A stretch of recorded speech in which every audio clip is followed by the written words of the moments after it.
This episode is brought to you by Babysitter Massacre, Daddy's Little Killer, available on Amazon.com in ebook, paperback, and audiobook. A good babysitter is hard to find, especially when they're all dead.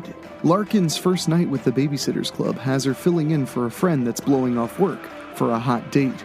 The simple little lie will have dire consequences that trigger a series of unthinkable events and spurs a killer's need for revenge. With the bodies and suspects stacking up, can Larkin unmask the Kohler slasher? Or will she become another victim of Daddy's Little Killer? From the twisted mind of Weekly Spooky writer David O'Hanlon comes the first book in the Babysitter Massacre franchise series created by me. So check it out right now, Babysitter Massacre, Daddy's Little Killer, available on ebook, paperback, and now audiobook at Amazon.com. What's that? You want to be scared? Come with me.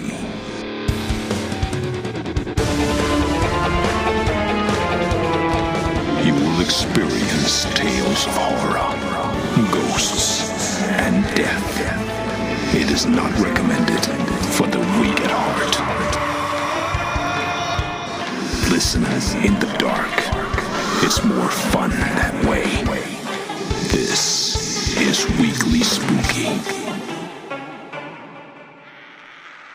Did you guys enjoy that? A brand new version of the Weekly Spooky theme, of course, recorded by Ray Mattis, and I think it's nice we get to spice things up, change things up a bit. We're at episode 71 right now, and it blows my mind. Oh, by the way, I am Henrik Kuto, your host and narrator. I hope everybody is doing very well, and I hope you're staying warm, because boy howdy is it cold. Here in Ohio, we are getting blasted by the polar vortex, and we just got dumped on with almost 12 inches of snow last night. So I had the annual viewing of The Thing at my house last night because it was just me and some suspect dogs and a whole lot of snow.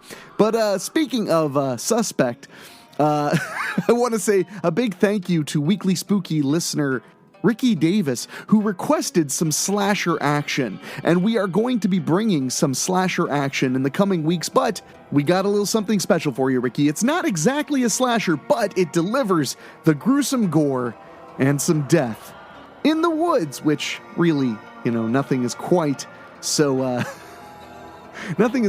slashery as death in the woods, because, right now, most of us are living in the winter. We're living with lots of snow and cold. We're living with recreational activities being very challenging. I tried to walk my dogs yesterday, and my entire beard froze. So there's that. But we can all hope and dream of the warm months to come, which of course means getting to go out, hang out, go for a hike, and, maybe meet some friends in the woods. And that's what we got this week. We got a party in the woods that may not go quite according to plan, but we'll just have to wait and find out. So I'll be back afterward to chat with you some more, but for now, let's listen to the story. Party in the Woods by Joe Solmo. Tristan and Becca made their way down the wooded path behind Tristan's neighbor's farm. Josh and Emily went to bed pretty early, so for years, Tristan had brought friends down here behind the farm to explore the woods. As he got older, he explored less and came to the woods to drink and party with the girls from town. Becca was new to town, just moving here a month ago. Tristan was infatuated as soon as he saw her in the hall in school, her long brown hair flowing behind her. He followed her after school, trying to come up with something to say to her to spark a conversation. It paid off, though, he thought, as he sneaked a glance at her behind the moonlight, through a break in the trees. She carried a bottle of Jack Daniels in her right hand. It was already missing a quarter of the brown liquid inside. She was more of a drinker than he was, he noted, with a smile. He couldn't keep his eyes off of the way she walked, the curves swaying back and forth. It was mesmerizing. The swaying stopped in front of him. "Tristan, did you hear that?" she whispered to him. "Hear what?" he asked at a normal volume. "Shh, something in the woods," she replied. "Do you guys have bears around here?" she asked with a little bit of fright in her voice. "I didn't hear anything. Don't worry, I've been coming here since I was a kid. There's nothing out here that can hurt us," he said and smiled, that famous smile that got him the girl on numerous occasions. Becca still stood there for a moment. When she didn't hear anything, she began to walk the path again, but cautiously. Tristan snuck up behind her and grabbed the bottle from her hands. She let out a scared yelp as he laughed at her. He took a big gulp off the bottle, letting the alcohol burn his throat. "Are the others meeting us up here?" Becca asked. She wouldn't agree to coming out to the woods with a guy she'd just met unless others were going to be there. He scrambled to find another couple to come along. "Yeah, it's not much farther now. We got a little fireplace from an old house," Tristan said. "It must have been from the 1700s, he said. "Sounds cool," Becca said. Thinking of the fireplace, Tristan frowned. He should be able to see it from here. He knew Greg and Beth were already there. He saw Greg's car down by the side of the highway on the way over. Maybe he was just lazy, he thought. The moon was hidden by the boughs of the trees above. Tristan made his way in the dark to where he knew the stone chimney was. He could barely see the lighter stone in the darkness.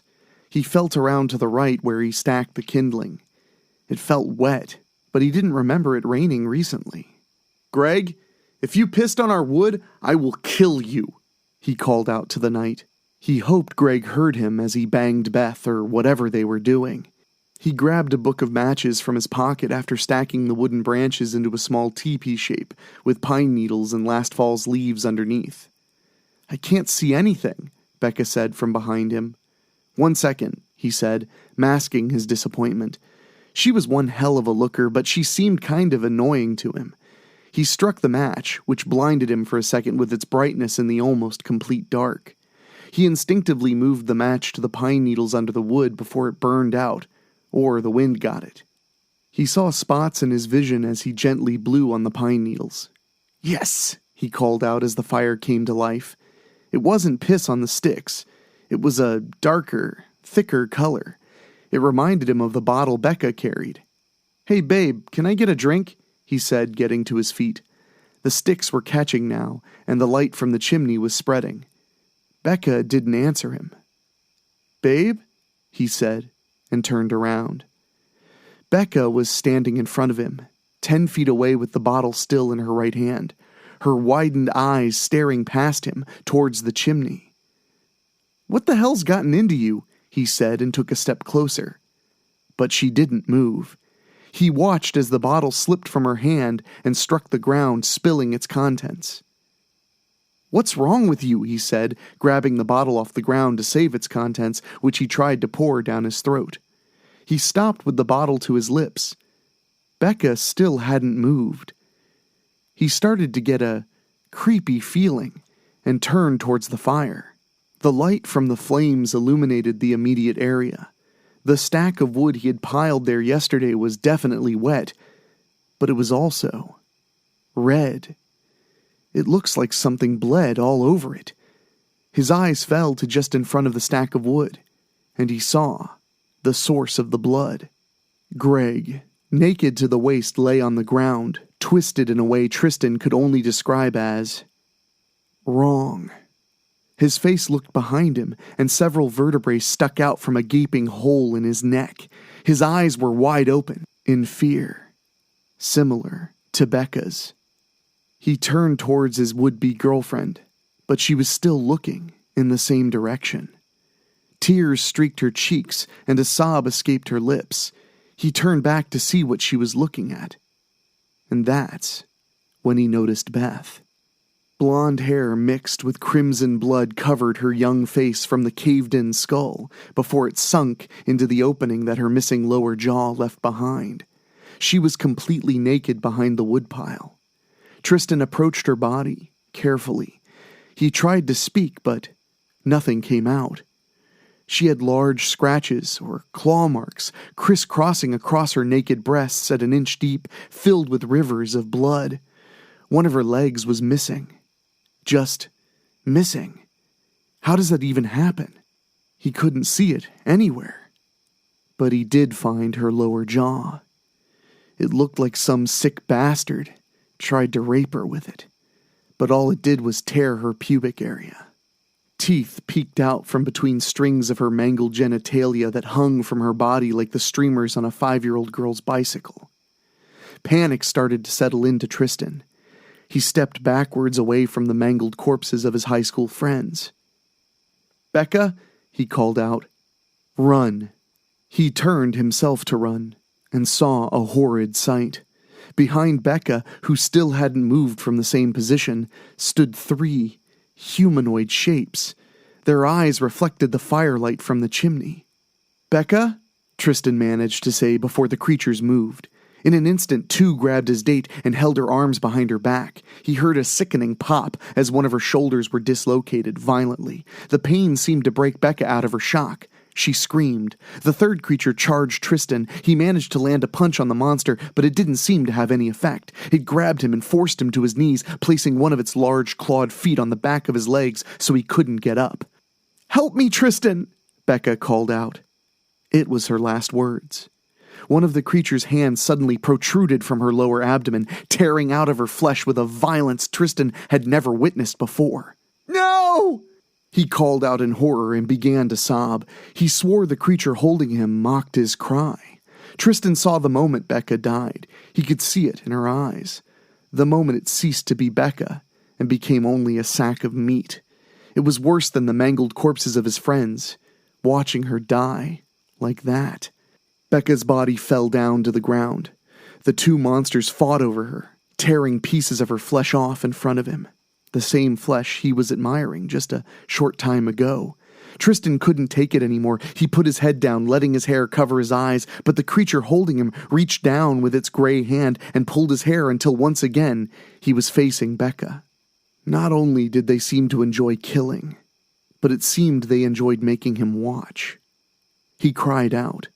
When the 2 creatures finished dividing up Becca, they began to eat. Tristan struggled, but the creature's strength was too much for him. He clenched his eyes closed to block out the horror in front of him, but the creature seemed to know. It dug a dull nail into the back of his neck every time he closed his eyes, only letting the pressure off when he opened them again. Closed or opened, he was being tortured.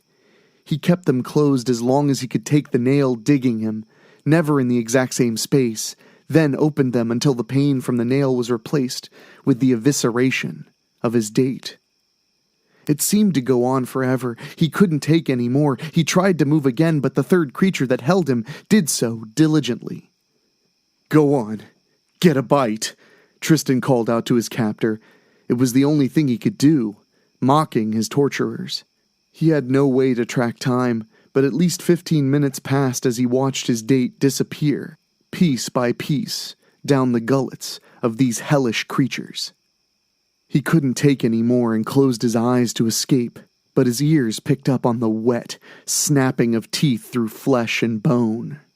It reminded him of tearing the wings off of a chicken for dinner, and it made him want to throw up. The creature holding him down pushed him all the way to the ground. He opened his eyes and looked at what was left of Becca. At that point, he did throw up, but it had nowhere to go, being forced down to the ground. He breathed in his own vomit and thought he was going to drown. The creature yanked him back up to his knees as the other 2 approached. He was pulled all the way to his feet, and with a last act of defiance, he kicked the groin of the creature right in front of him. It stepped back from the impact, then reached out with its gray-skinned hand and grabbed his chest, tearing cloth and flesh away from his body. He screamed. The pain was intense. "Just fucking kill me already!" he yelled out, just wanting it done. He couldn't take any more. "Do it, you cocksucker!" The monsters didn't heed him. One of them grabbed his hand and held it out. The first creature, that had been holding him the whole time, switched places with the one that tore a piece out of his chest. It looked him in the eye, with an evil intelligence behind its gaze, as it slowly and deliberately raised his hand to its mouth and bit off his thumb. He screamed out into the night. He held on to a slim hope that Josh or Emily might hear him in the quiet country night. They had just had a newborn, so maybe they would be awake feeding it, he thought. The creature bit off his middle finger and smiled, Tristan's blood and flesh still sitting in its gaping maw. Its body shook with small convulsions, with a grunting sound. A shiver shot up Tristan's back as he realized it was laughing at his misery.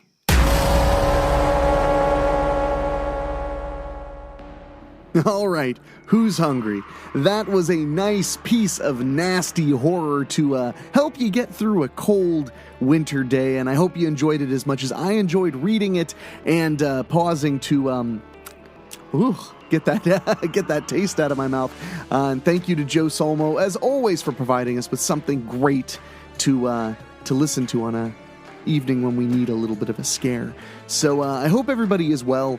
It is very cold out. And I am doing my best to stay warm. When I record the stories, I have to shut my furnace off to, have an optimal recording environment.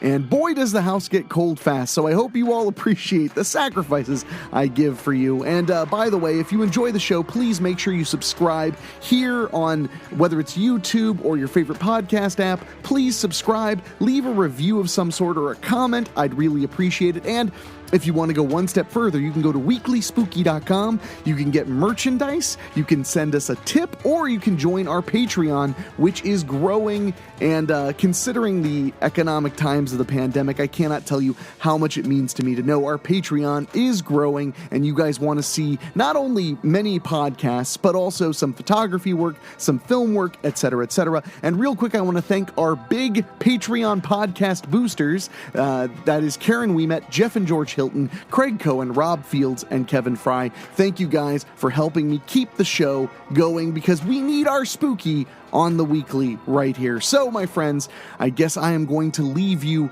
at that. Stay warm, have some fun, watch some creepy movies, listen to some scary stories, and I will be here next Wednesday to bring you a little bit more fear. So thank you again so much. And for my producer, Dan Wilder, for my wonderful composer, Ray Mattis, stay out of the woods, my friends, and I will talk at you later. Thank you for listening. Make sure to find your way back next week. But for now, you are safe. Trust me.